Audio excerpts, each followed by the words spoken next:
Imagine being 15 years old, dressed in heavy silk, believing you're being escorted to a wedding ceremony, and instead being led into a locked chamber inside the Imperial Palace. The doors close behind you, not for privacy, for control. The women in the room are not guests. They are attendants, instructors, witnesses. A court physician stands nearby, silent, waiting to record what happens next. You were told this was tradition. What no one mentioned was that every movement, every reaction would be remembered and judged. The months of enforced silence suddenly make sense. So does your mother's expression that morning. The way her hands lingered while fixing your hair. The way she avoided your eyes, not out of indifference, but because meeting them would have broken her. Because this ceremony isn't about love, it's about obedience. This isn't fiction. For more than 600 years, the Ottoman Empire maintained a system so carefully constructed, so psychologically brutal, that even its fiercest enemies would not have wished it upon their own children. A system spoken of only in whispers, and later erased entirely. The year was 1623, and a 15-year-old princess was about to discover that imperial marriage had two faces. The public one, celebrations, music, blessings, gold, and the private one, performed behind sealed doors, documented in silence, and remembered only by those it broke. What happened that night was not a private tragedy. It was the hidden cost of power, a cost every daughter of a sultan was expected to pay. When this story reaches the moment that unsettles you most, pause and tell me where you're watching from, because no one should witness this alone.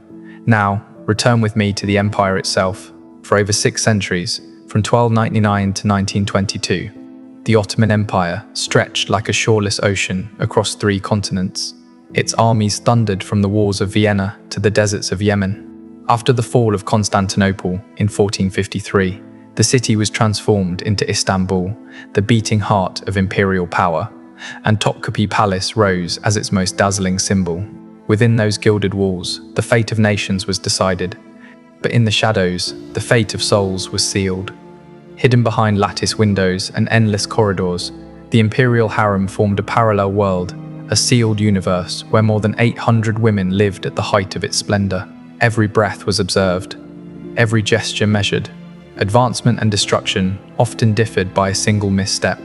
By 1530, when the title of Haseki Sultan was bestowed upon Hurrem, the harem became more than a domestic space. It was a battlefield of alliances, ambition, and silent wars waged without swords. Concubines, most of them Christian captives taken from Europe or purchased in North African markets, entered the palace stripped of their past but clinging to hope. Their days were filled with music, poetry, embroidery, and ritual obedience, all in service of a single fragile possibility catching the Sultan's attention.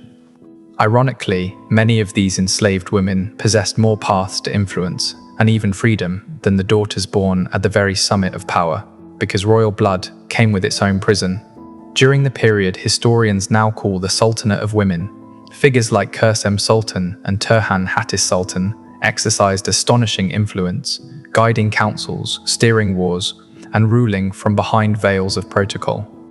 Their authority reshaped the empire itself, but while these women wielded power, the princesses of the dynasty lived under a different fate entirely. They were not rulers, they were guarantees, human clauses in diplomatic agreements, living seals on alliances, pawns placed to secure loyalty, suppress rebellion, or reward obedience among powerful men. And it was into this system that Princess Fatma Sultan was born in 1606. She was the daughter of Sultan Ahmed I and Kursem, a woman capable of ruling an empire from the shadows. Fatma grew up surrounded by gardens, scholars, and manuscripts in Arabic and Persian. Chroniclers praised her intelligence, tutors marveled at her discipline. She studied astronomy, calligraphy, history, and law. By all accounts, she was exceptional. She spoke 4 languages fluently. She debated learned men with confidence. She gazed at the night sky with a curiosity that terrified her tutors, because curiosity was dangerous for a princess, and none of it mattered, because from the moment she was born, her life was never her own. Her destiny had already been written.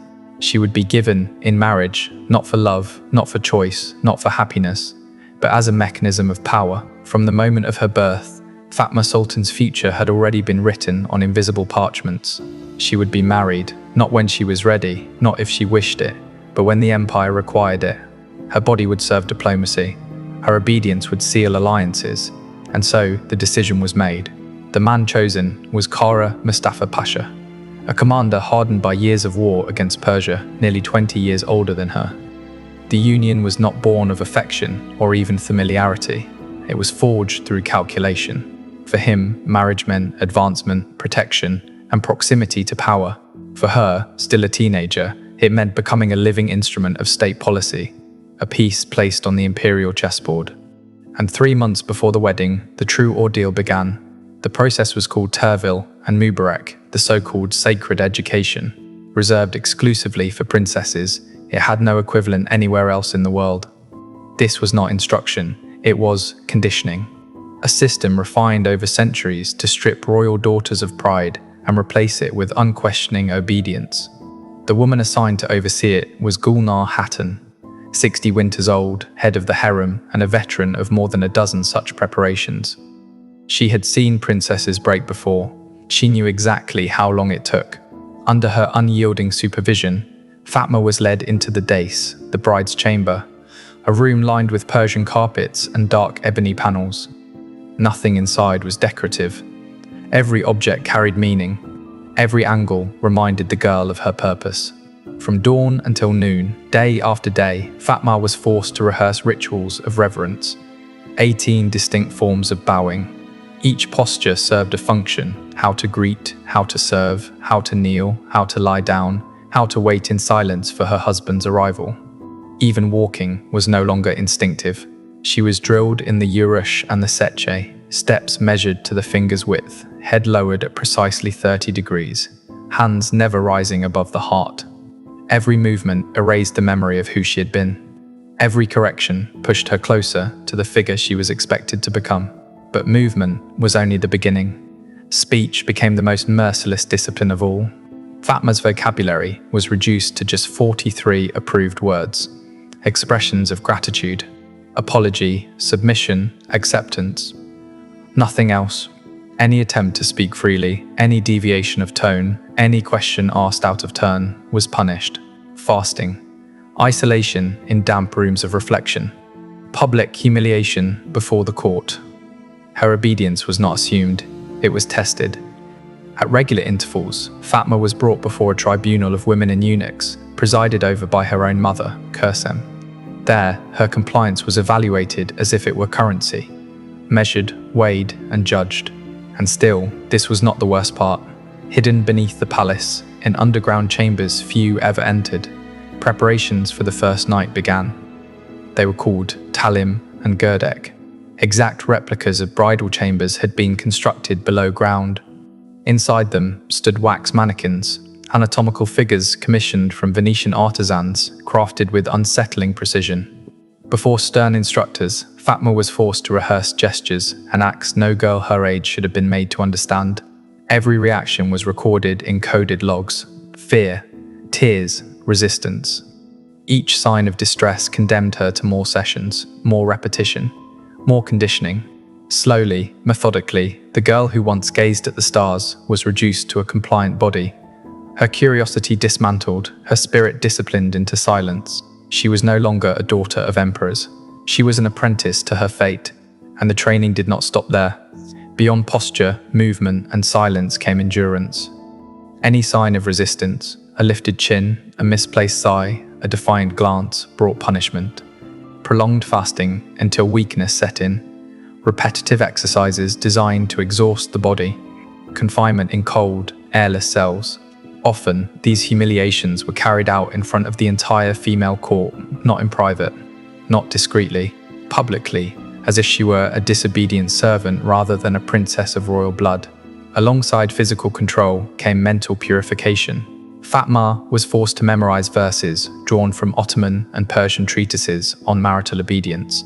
Passages from Nasihat al-Muluk and Akhlaq-i-Mosini filled her days, texts that praised submission, sacrifice, and erasure of self as sacred virtues.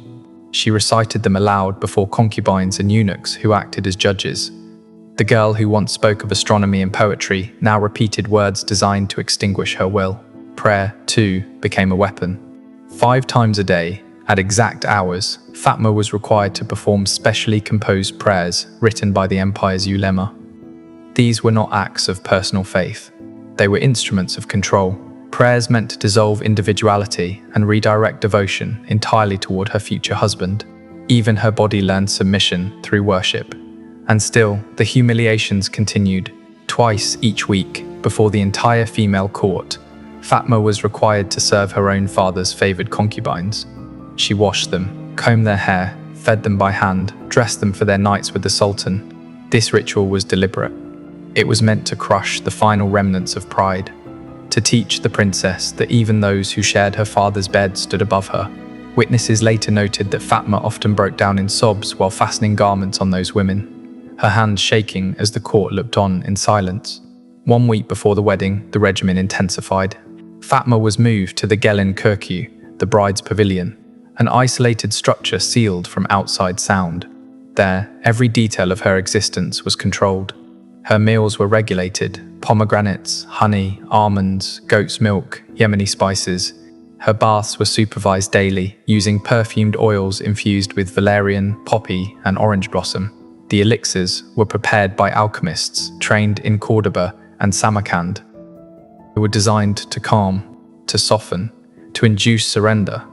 The walls of the pavilion were draped with tapestries depicting ideal wives, obedient, fertile, silent, promised heavenly rewards for their submission. Venetian mirrors were placed strategically throughout the rooms, forcing Fatma to observe herself constantly, as if her own gaze had become another form of surveillance. By then, she understood the truth. Her body no longer belonged to her. Her voice had been reduced to fragments. Even her thoughts were no longer safe. And the empire was not finished with her yet, because the day of the wedding was approaching, and what awaited her then would complete what this preparation had begun. This practice was known as muraqabah. In its original form, it was a Sufi mystical exercise, a method of inward reflection meant to discipline the mind. Inside the palace, it was transformed into something else entirely: a psychological weapon, a system designed to force the princess to surveil herself, not only her actions, but her thoughts. Even her inner world was no longer safe.